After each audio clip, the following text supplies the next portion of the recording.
like a boss.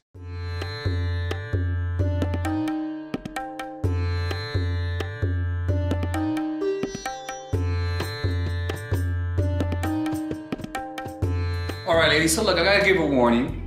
Make sure this is like, how can I say this? I just have to say that this is almost gaslighting.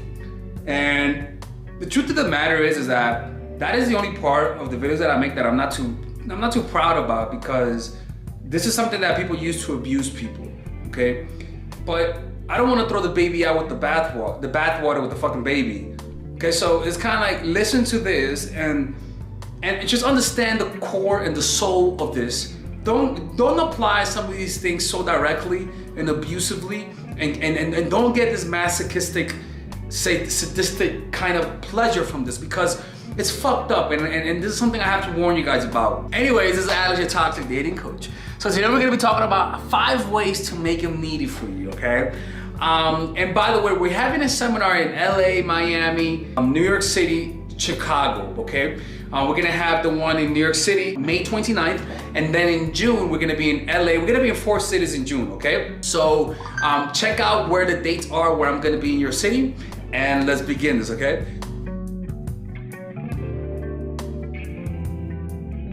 Make him feel like you're mad at him, okay? Now this only works when he likes you, okay? This is the prerequisite. This works when you have chemistry. Why? Because when a guy has chemistry with you, it's a lot harder to let go of you. When a guy has chemistry for you, he's gonna say, I don't feel like this for a lot of women, so I'm gonna deal with this. You get what I'm trying to say? Because what you do is that the reason why he stays is because of the chemistry and the sex, one of the two, right? But generally, when you have good chemistry with a guy, don't underestimate how much bullshit they're willing to deal with. They like you. When you have good chemistry or good sex, a guy's gonna deal with a lot of shit. And his willingness to deal with a lot of shit gives you space to do a lot of these things. Because if there's no emotional attachment and you do this, he might leave. Or if he has enough options, he might leave. But just because you have options doesn't mean you're gonna leave. So it's kind of like in the middle, okay? So make him feel like you're mad at him. And this is actually, I learned this from a client, where she told me that she was talking to a guy and she wanted to video chat with him. And then she was like, why don't you want to video chat? What, are you ugly? Just playing around with him. And he was like, no. And then he was like, I gotta talk to you later, bye. And he left. And that whole time she said after he did that, she got needy. So what you could do is misinterpret something. Maybe he says something and you just take it as something bad, so that you could use that as an excuse to pull away. And this is gaslighting, people, I swear to God. And what tends to happen is that they feel the guilt. And if they like you enough, they'll take on the guilt and chase you. I mean, and what you do is that you don't validate him completely. You return to him, but a little colder. In other words, you're back. Now you gotta work to put me back in the state that I used to be when I liked you a little bit more. Does that make sense? So starting little arguments. Look at the title of this fucking video, okay? This is not healthy. By the way, I gotta take this off because it's hot as shit in here. But purchase my t-shirts, ladies and gentlemen. This is my art. I paint, and with my paint, you see I draw and stuff like that, right? And I have my art as t-shirts that you guys can purchase, okay? And that's a way so that you guys can support me as an artist. And I'm going to art school, so I'll use some of the money to pay for my art education, okay? So purchase it, or you guys know exactly what I'll do, okay? So then the second one. By the way, if you guys like this video, before we start, comment which part do you think you like the most, which part you think I missed out, maybe some signs you think I missed out. And don't forget to like this video. It's important to like it, and let me know what did I say in this video by commenting down below. What was something that I said that you guys enjoyed, okay? So let's begin this.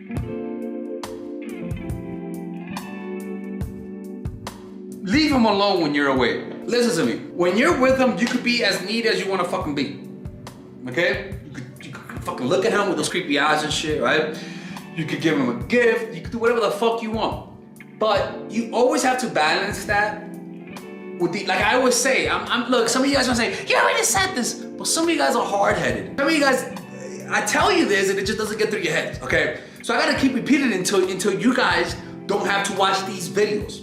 Unless you watch me because I'm entertaining. But leave him alone. Like, simply leaving a guy alone will make him feel needy. Why? Because most women don't leave you the fuck alone. When a woman likes you, Most of the time, they don't leave you alone. So when you leave him alone, that means that get him to complain why you don't initiate contact all the time. Or what you could do is that you could sort of use the pattern that I teach of texting, which is 2 hours and then 3 times. The first text of the day taking 2 or 3 hours, and then respond to him taking 5 to 20 minutes 3 times, and then go back to 2 or 3 hours. And then from time to time, completely reverse that pattern and text back fast. You know what I'm saying? Go a whole day where you text back fast, and then a whole day where you don't text back fast. Then once a month, you go a whole day where you don't respond to him, like once a month. You keep that, and then let's just say he goes on vacation or you go on vacation. You don't text him. As long as you don't have a history of cheating and you do this, he's gonna say, why doesn't she hit me up? She doesn't miss me? What the fuck, right? By just leaving this motherfucker alone, it can activate insecurity in his heart that he's trying to conceal.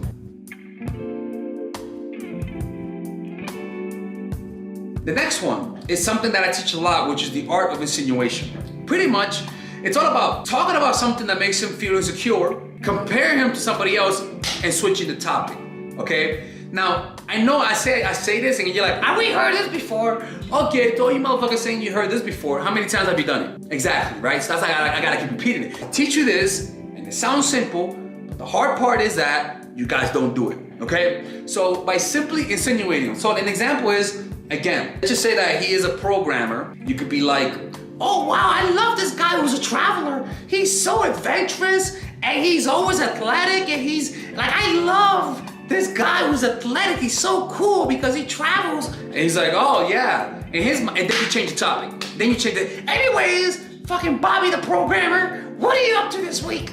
Programming and staying home. Oh, okay. Anyways, I gotta go. And when you leave, you're like, he's like, oh man, like Jake the fucking adventurers. I mean, fucking Jake the explorer.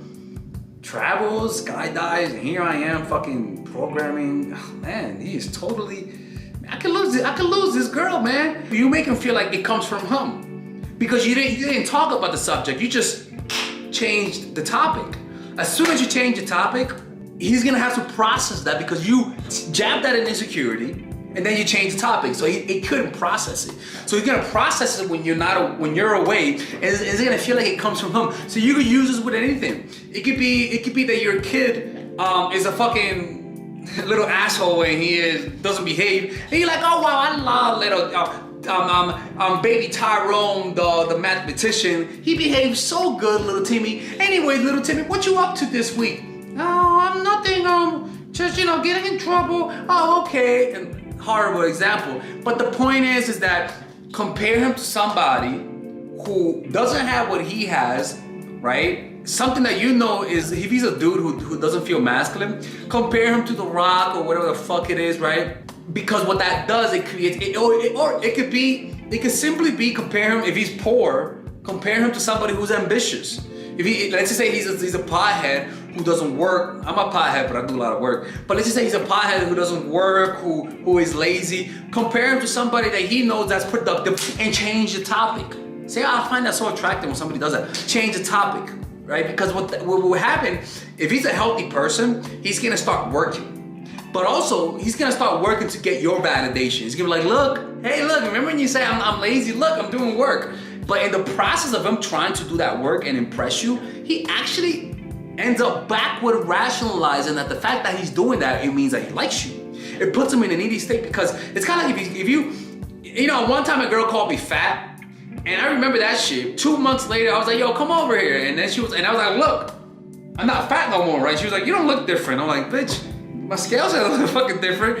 But the point was that, I wasn't needy, but the point was that a part of it was to shut her the fuck up. I'm like, you call me fat? Watch this now. But in the process of me working out, I was like, fuck this bitch. I'm gonna show her that I ain't fat, right? And so you're occupying space in his mind. That's all, right? So that's the art of insinuation. It's kind of fucked up.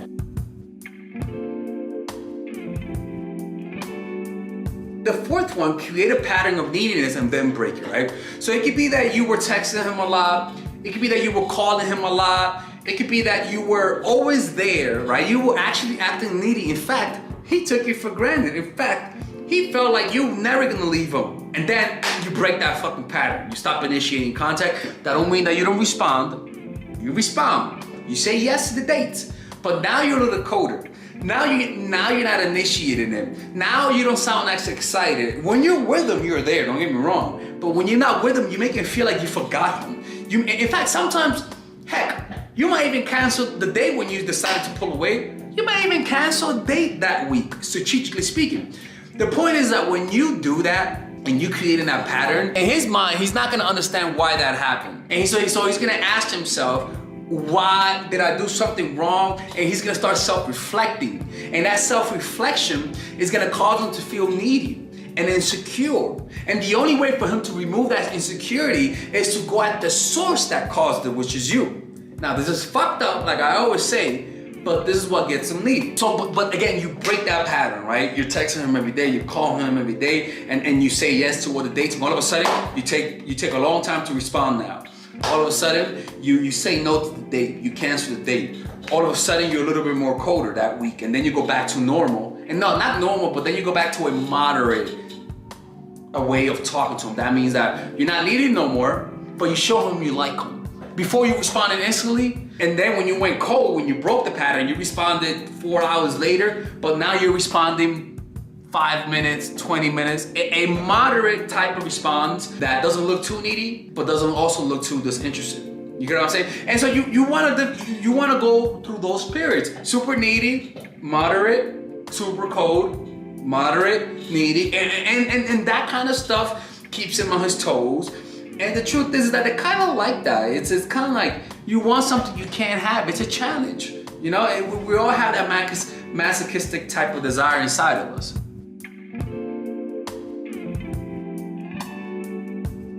And the last one is Tyrone, right? Now look, it's not Tyrone, okay?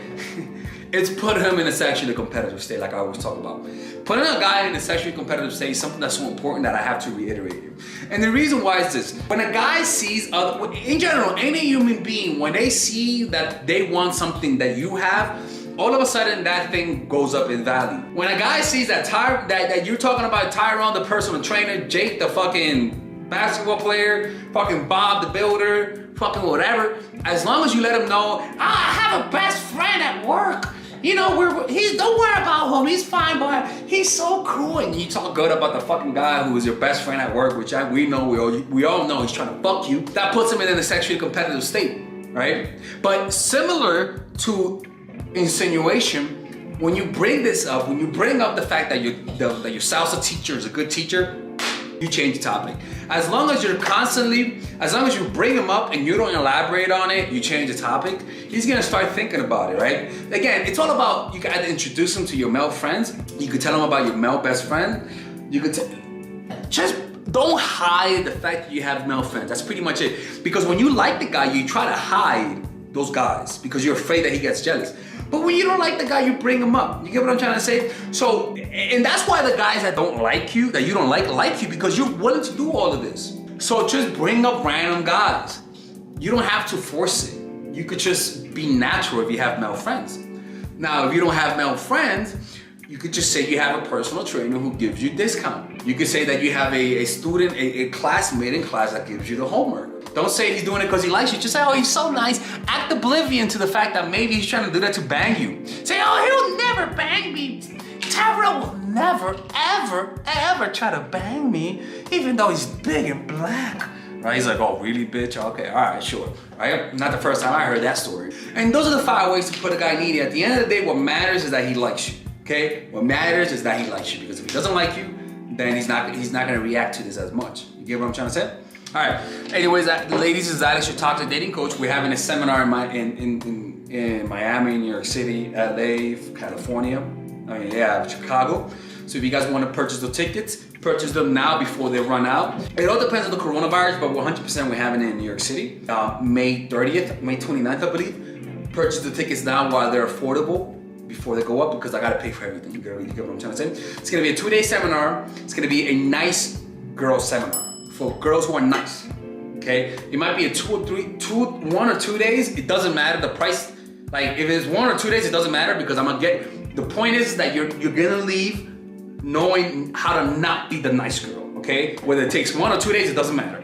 but I gotta make the curriculum for it, okay? All right, this is Alex, your Toxic Dating Coach. Stay safe, stay toxic, and follow me on Instagram, right? And be safe.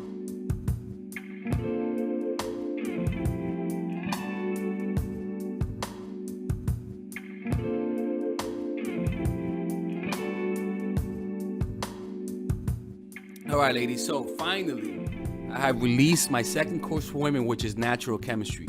This course is a 5-week course. 5-week course where every week you're gonna get a new set of videos based on specific issues. This course is all about how to create and maintain the attraction in any man. This will help you create love. This will help you deepen the love with your man. This is not about manipulation. This is not about playing games. This is genuine natural chemistry. No more short-term partners, no more being fooled. Why? Because I will reveal to you not only how to create attraction in the first week, but also how to understand male nature, how to understand their tricks, how to prevent from being too attached, signs that he's the wrong guy, signs that he's a narcissist, signs that he's a mama's boy, signs that he's an emotionally available guy, emotionally unavailable guy. We go over everything. We go over this 3rd week, setting boundaries. We go over the 3rd week, controlling your emotions, right? Setting boundaries, 4th week, 5th week, embracing your masculine and the feminine, right? And on top of that, I have over 10 different bonuses. 10 different bonuses, my Lord have mercy, right? With a money back guarantee. The bonus are 1, the natural chemistry, over 10 hours of content, right? The breakup formula, how to deal with a breakup, right? The connecting with your man, right? Establishing a life of abundance, social mastery, understanding your dark side, the goal setting seminar, which is about how to set and achieve goals, practical mastery that will teach you how to master anything. The laws of human nature, I have a book club for the laws of human nature with over 4 hours of content, right? The transformational seminar in a pocket, which is my mindfulness seminar, and the Chase audiobook. This originally is $1,800, but you get it starting at $97, ladies and gentlemen, right? $97. We have different packages, but all of this starts at $97. And you know what? You can check it out for free if you want. Yeah, for all the freeloaders, I have free videos just for you. Free videos, all right? So you could just check it out for free and then you could get out. Nothing wrong with that, all right? So, and on top of that, it comes with a 30-day money-back guarantee. No questions asked. That's right. No questions asked. I don't mind. I just want you guys to check it out because I know when you take one look, you're going to want to buy it. I can promise you. Just like my other course, the psychological game of attraction, it was a hit. You're gonna love this one. This one is not about manipulation. This is genuine natural chemistry. Order it now, all right? I'll see you guys inside. Peace out.